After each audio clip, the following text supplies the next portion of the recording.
Budget मांडलाय मुख्यमंत्र्यांनी सर्वसमावेशक असं बजेट आहे. काय प्रतिक्रिया?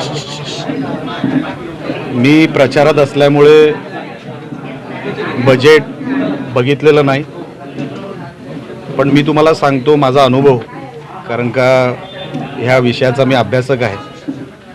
मोदी साहेब आणि मोदी साहेबांचं जे सरकार आहे, प्रत्येक घटकाला न्याय देण्याचं काम हे मोदी सरकार करत असतं आणि त्याचं बजेटची तरतूद कुठल्याही विषयाला तरतूद करावी लागते.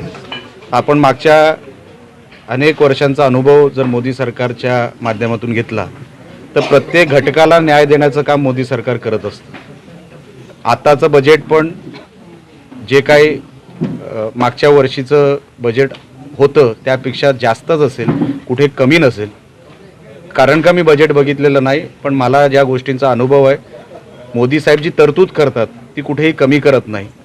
त्याच्यामध्ये देश जो काही आपल्याला अमुक ट्रिलियन इकॉनॉमिकची जी काही आपल्याला वाटचाल करायची आहे त्या दिशेने देश जातोय हे माझ्यासारख्या एका लोकप्रतिनिधीला जाणवतं. कारण का ज्या अर्थाने आमच्या स्टेटला पैसा मिळतो, आज आपल्या राज्याची पण अर्थव्यवस्था जी आहे ती आता 23 फेब्रुवारीला इकडचा बजेट सेशन सुरू होईल आणि त्या बजेट सेशनमध्ये पण आपण जी काय तरतूद केली मागच्या वर्षाची त्याचं इम्प्लिमेंटेशन बऱ्यापैकी झालं.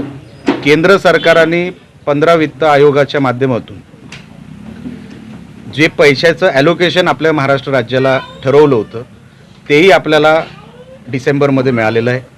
अशा अर्थाने की कुठेही पैसा आता थांबत नाही. केंद्र सरकाराच्या माध्यमातून राज्य सरकाराकडे जो पैसा येणं असतं ते कुठेही थांबत नाही.